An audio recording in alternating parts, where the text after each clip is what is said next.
Ngayong araw nga mga boss, pinuntahan ko yung tindahan na lagi kong pinupuntahan nung bata pa ako. Elementary days pa nga lang talaga nagpupunta ako rito para bumili ng kung ano-ano. Ang lagi ko nga binibili sa kanila ay mga poster mga boss. Grabe, natatandaan ko pa, nagbabike pa ako hanggang dito makabili lang ng poster nila. Nakakatuwa lang talaga na hanggang ngayon nandito pa yung tindahan na to. At kung ano yung pwesto ng mga tinda, yung poster kung paano nakasabit, ganun pa rin. Kaya yung nagtitinda dati, siya pa rin yung nagtitinda hanggang ngayon. At kung paano niya pinapakita yung poster sa akin nung bata pa ganun pa rin. Ganun pa rin mga boss. Ang galing. Kaya nga nung nadaanan ko to mga boss, lagi ko nadadaanan talaga to pero ngayon lang ako ulit huminto sa kanya. Naalala ko nga bigla kung paano ko ipunin yung baong ko makabili lang ng isang poster. Ngayon kahit 10 poster pwede tayong bumili. 10 piso na nga lang daw yung isa ng mga poster dito. Kaya namili na ako ng 10 peraso. Ipagdidikit natin to sa pader doon sa bahay. Magandang design din kasi yung poster sa bahay. Dati yung kwarto ko natatandaan ko puro poster din talaga. At yung poster dati hindi ganito kalaki. Mas malaki dito mga boss. Meron akong poster ng One Piece, merong Dragon Ball, merong Ghost Fighter. Lahat yan, nakadikit yan sa kwarto ko dati mga boss. Feeling ko kasi napakaangas ng design ng kwarto ko pag may mga poster din talaga. At para sa tindahan na to, sana tumagal ka pa boss. Para abutan ka pa ng anak ko tapos diyan ko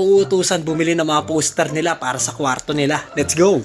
Martes Santo na nga mga bossing, kaya dito sa amin napakarami ng nagpepenitensya tsaka pasanggrus. Dito nga sa lugar namin maraming namamanata tuwing mahal na araw. Sakto naman na nag-text na sa atin yung LBC at ready na raw yung package natin. Nga pala mga boss, best friend ko na ulit yung LBC. Eto nga package na to galing pa ng Davao mga boss. Hulaan nyo kung anong laman neto at kung sinong makakahula, bibigyan ko ng Hot Wheels. Pag Hot Wheels nga ang usapan, madalang na akong bumili sa mga mall kasi mas mura online. Kapag sa bidding ka nga bumili mga bossing, mas malaking chance na makuha mo ng mas mura yung Hot Wheels sa gusto mo. At ang kinagandahan doon mga bossing, pag collection mo kasi Hot Wheels, pwede mo silang ibenta pagdating ng araw. At may chance pang tumaas yung value nun kung maganda-ganda yung nakuha mo. Katulad niyan, may Japan card pa palang nasama ron sa mga nakuha ko. Astig. Kapag premium nga yung hanap mo, sa online mga bossing, mas mura talaga. Eto 300 plus ko lang nakuha yung mga premium na yan. Alam nyo naman presyohan ng mga premium sa mall, nasa 600 bossing. Kaya malaki talaga yung natitipid ko pag online ako bumibili. At ang pinaka nagustuhan ko sa lahat, etong Land Rover mga bossing. Japan card na, kamukha pa nung Land Rover ko rito na remote control. O diba, para silang mag-ama. Sana susunod yung totoong Land Rover naman para astig. Let's go! Nabalitaan ko nga may bagong laruan si McDo. May bago na naman tayong kukolektahin. Dahil nga may bagong movie si Super Mario, yung Super Mario Galaxy. Kaya mapapadalas na naman yung kain natin ng burger dahil dito. Kapag mga about Super Mario nga yung nilalabas si McDo, kinokolek ko lahat mga boss, dagdag collection na rin. Medyo nagtaas na nga yung Happy Meal ngayon, no? Dahil siguro sa mga gera-gera na yan. 10 karakter pa nga yung kailangan nating kompletohin. Ang dami, kaya eto, bumili muna ako ng dalawa. Ang ganda nga nung packaging nila dito mga boss, pati yung pinaka-Happy Meal. Kahit yung mismong box pwede mong kolektahin Ang kinagandahan pa dito mga boss, hindi to blind box, pwede kang mamili at makumpleto mo agad-agad yung mga karakter nila. Siyempre, ang pinili ko si Mario at saka yung kalaban niya si Bowser. Maganda nga rin pala yung ginawa ni McDo dito, no? Pwede siyang keychain tapos pwedeng nakatayo. O ha, pag ipang di-display, diba? Pwede rin Sulit din talaga pag yung McDo gumawa ng mga laruan no? Madadalas talaga yung pagpunta natin dito hanggat hindi natin nakukumpleto to. Tsaka sana matigil na yung gera para bumalik na sa dating presyo. Medyo mataas Nakadali nga tayo dito sa may dali ngayon mga boss. Etong branch na nga na to mga boss, dito yan sa may Bukawi. May nakapagsabi nga sa akin na may mga Hot Wheels daw dito kaya pinuntahan natin agad. At ayun nga, nakakita nga ako dito mga boss, pero teka medyo gulo-gulo na Pero ayun, nakakita ako ng tone cars mga bossing, ang ganda. Kahit parang medyo nahalungkat na talaga to mga boss, halo-halo pa yan, may Matchbox tsaka Hot Wheels. Tinanong ko nga yung cashier kung magkano, ang sabi niya 119 yung Hot Wheels dito. Sa lahat nga ng pinuntahan natin, pinakamura dito mga boss. Uy, Austin Mini Cooper mga boss Gagi, sulit dito sa may dali mga boss. Dalawa na yung magandang nahahanap mo. Mukhang walang masyadong nag-ahant dito mga boss May magaganda pa kasing natira Ayan, may Cupra pa Cupra, baka Cupra yan. Tsaka ang ganda nung lalagyanan nila, parang gusto ko rin kunin. Ito talagang telepono na to, kahit saan ako magpunta lagi ko nakikita Pero ito mga bossing yan, tatlo yung kinuha natin mga boss. Jackpot tayo dito sa may dali. Mas jumaakpat pa ako nung nagbayad ako mga boss. Akalain yung 99 pesos lang isa neto. What? Grabe, 99 pesos? Hot Wheels? Tapos ang ganda pa na nakuha natin. Jackpot dito sa dali talaga mga bossing. Sulit yung pagdayo natin dito sa may Bukawi. Let's go! Ngayong araw nga mga boss, maghahanap ako ng laruan. Hindi para sa akin, kundi para naman sa anak ko ngayong araw. Pero dahil nandito na rin naman na ako, maghahanap na rin ako ng pwede kong mabili pang display. Eto, nakakita ko rito, akala ko skateboard mga bossing. Akala ko nga jackpot na ako kasi ang ganda sana kaso walang gulong sa ilalim. Etong pusa naman na to, maganda siya kaso nga lang madungis. Pero pwede namang laban kaso nga lang ibibigay ko na nga agad sa anak ko pag uwi. Kaya kailangan yung lalaruin niya na lang para pagdating ko rin sa bahay, talagang matutuwa siya sa akin pag nakita niyo yung daladala ko. Eto, tamang-tama mga boss, nakita ko ng scooter. Naalala ko kasi anak ko nung isang araw ayaw siyang pahiramin ng kalaro niya kaya scooter na lang yung bibili natin para sa kanya. At nakita na nga rin ako nung para sa akin. Eto, pang di-display ko to, bowling pin. Napansin ko nga rin tong unggoy na to mga boss. Naalala ko nag-trending to sa FB nung nakaraan. Hindi ba ito yung unggoy na stop toy na hawak-hawak ng unggoy sa ibang bansa na binuli ng magulang niya na hindi na tinanggap ng magulang niya at pinilayas? Ang ganda pala ng scooter na to mga boss. May ilaw na sa gulong, may ilaw pa sa ilalim. Nabili ko nga pala yung scooter na yon sa halagang 1.5 kasama na tong bowling pin. O diba, sulit na sulit. May pinapapre pa nga sa akin Ito, aanin ko to pang future yan. Hindi ko kailangan yan. Ito ang kailangan ko, yung scooter. Talaga mapapangiti yung anak ko pag uwi ko. Yung ngiti pa lang talaga makakaalis na ng pagod mo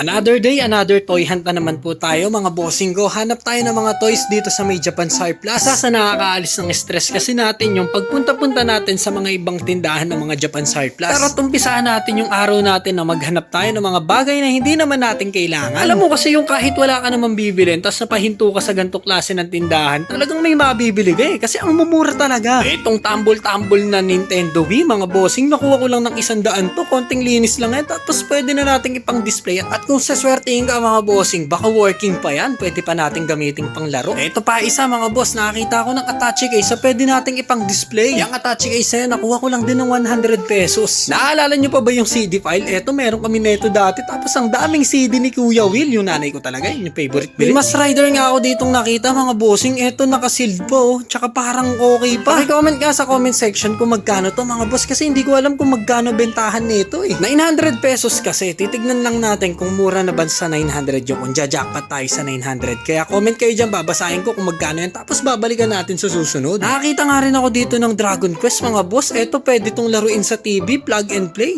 Hindi na nga natin kailangan ng mga console dito kasi plug and play na to sa TV. So eto, pwede rin tong ipangdagdag sa display natin. Mga boss, talagang kompleto collection mo pag nasa Japan Surplus ka At dahil nga sabi nyo, balikan natin yung Mass Rider dito mga boss. Tara, balikan natin yung Mass Rider dito kila Ate Joy. Tinanong ko nga agad pagpasok natin dito mga boss at ang sabi nila nandun pa raw. Doon nga sa kabilang shop nila naka-display yun. Kaso nga lang wala pa yung susi kaya hinihintay ko pa para buksan nila yung shop. Kaya habang hinihintay natin mga boss, tingin-tingin muna tayo dito. Uy, may mga trend. Yung mga trend na yan mga boss, puro Tome yan. Mura lang nila binibenta yan. Ito naman parang sinaunang flashlight Kaso nga lang yung mga vintage sa flashlight na ganito, puro di battery pa. Tapos malalaking battery ba? Pero may nakita ako dito na pwede nating pang display. Etong lamp na to mga boss, bagay na bagay doon sa showroom natin. Ang laking hula hoop nito mga boss. Tingnan nyo naman parang hula hoop ni Lebron James. At ayun na nga mga boss, bukas na yung kabilang shop. Ayun, hinahanap lang namin yung Mass Rider kung saan nailagay ni Kuya. Sana nandyan pa kasi sabi sa comment section maganda raw yun Ayun, eto na.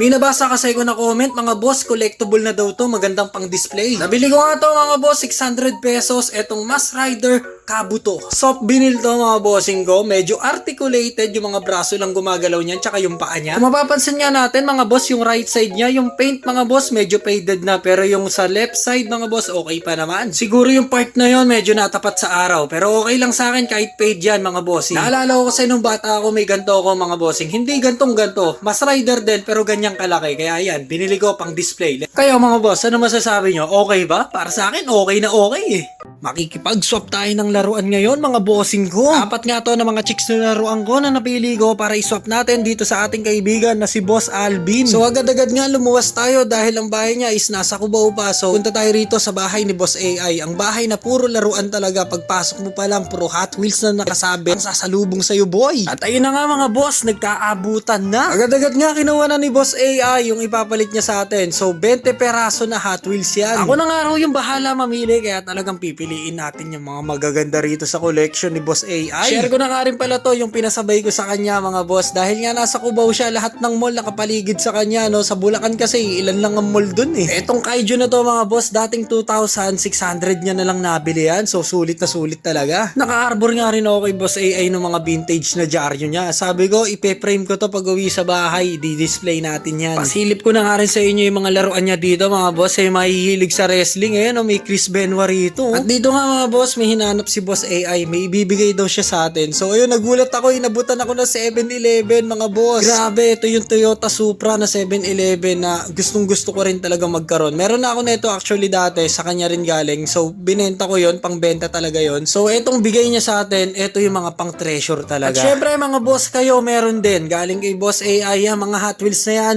Pamimigay ko yan sa mga masasalubong ko na bata. So kita-kits tayo sa daan. Let's go!